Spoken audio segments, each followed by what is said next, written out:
In the 9th century, the Anglo-Saxons of Bretland are living peaceful lives, going about their daily routine. Unaware of the immense danger lurking their way, they leave their towns and cities unprepared for what is to come. Out in the sea, hundreds of warriors and shield maidens from all over Scandinavia are sailing for the mainland, setting foot for the first time ever on English soil.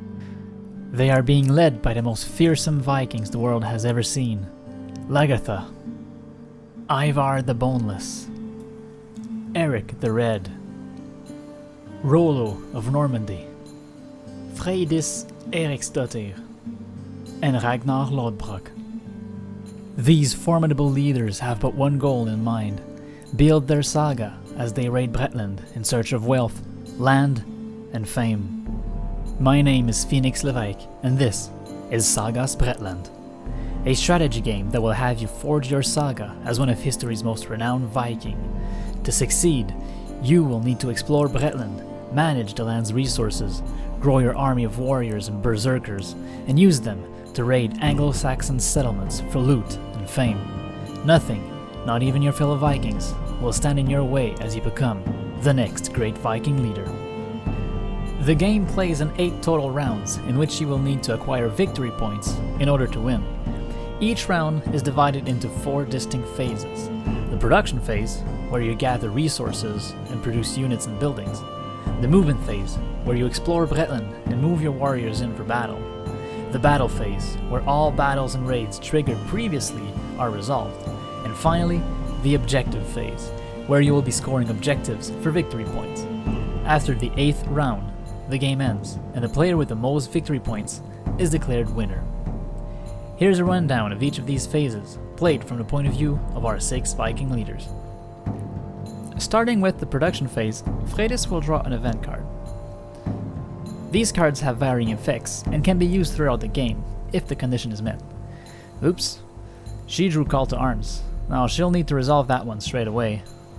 And she does that by adding soldiers to each region already controlled by the Anglo-Saxons. Next, Freydis will gather her resources. She looks at her resource gathering tracker on her Viking sheet and adds 7 gold, 9 food, 4 wood, and 2 ore to her resource quantity tracker. She then uses these resources to produce units and buildings. Being limited by having a maximum of 10 units on the board at any given time, she'll start by spending some gold and wood in order to build a barrack.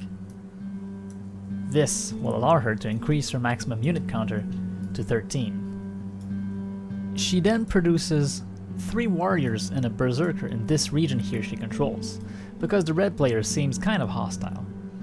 Speaking of which, she'll also increase the defense value of that village she controls by building walls underneath it.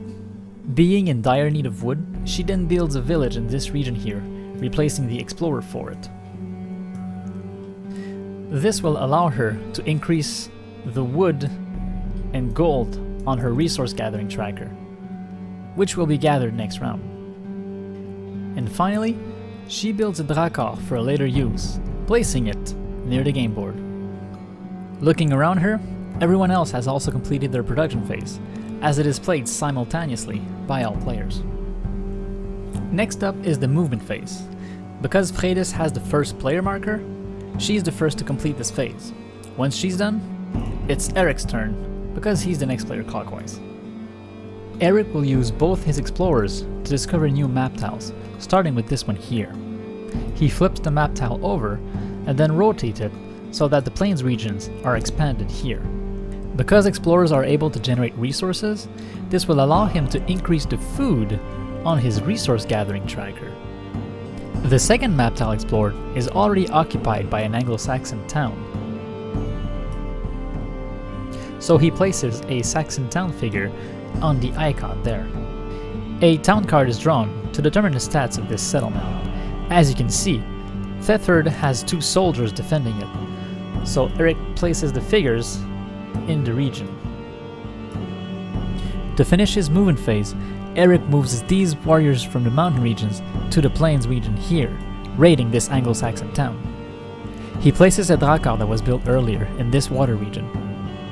He then uses this Drakkar to cross these warriors over through the mountain regions here, starting a battle with the blue player. These two battles will be resolved next during the combat phase. Eric then waits for the other players to complete their movement phase, going clockwise. In the battle phase, starting with the first player and going clockwise, everyone will resolve battles that were triggered during the movement phase. Lagertha is raiding Cambridge, which has a defense value of 2. Because of that, 2 dice are rolled at the start of the raid. For any die with a value of 5 or more, a casualty is suffered. Here, Lagertha removes one of her warriors. Next, both parties simultaneously roll 1 die per unit in the region. Having one failed roll, Lagertha re-rolls it because she has a berserker in the region. But it still fails, so she decides to also pay 1 gold in order to play Morale Boost, an event card. This allows her to apply +1 to her results, making both die hit. Casualties are removed, and Lagertha places a control token over the settlement figure. Now that she controls a new forest region, she ends her combat phase by updating her resource gathering tracker. Once every player has resolved their battles and updated their Viking sheets, the objective phase begins, again starting with the first player and going clockwise. During his turn in the objective phase, Ivar looks at his personal objective. Since he has 10 gold on his resource gathering tracker, he's able to score Gather Gold, gaining a victory point. He then glances over at the common objectives, just in case he can score one of them too. Turns out, he also controls 3 settlements in forest regions, so he scores Monopolized Lumber as well. Once everyone has played their objective phase, the first player marker is passed counterclockwise, and a new game round begins, starting with the production phase. A game of Sagas Bratland ends at the end of the objective phase after 8 game rounds. Rollo calculates how many victory points he has by looking at how many Viking and Anglo-Saxon settlement he controls, how many Anglo-Saxon village token he acquired, and finally how many personal and common objectives he scored. With 14 victory points, he wins the game and is declared the new Great Viking leader. This gameplay overview merely scratches the surface of what you will achieve by playing Sagas Bratland. Each Viking leader has different abilities that allows for multiple ways of gaining victory points. The modular board will always have you wondering what you will find when exploring, while event cards adds a level of uncertainty, as you never know what other players have hidden up their sleeves. With that, I certainly hope I managed to capture your attention.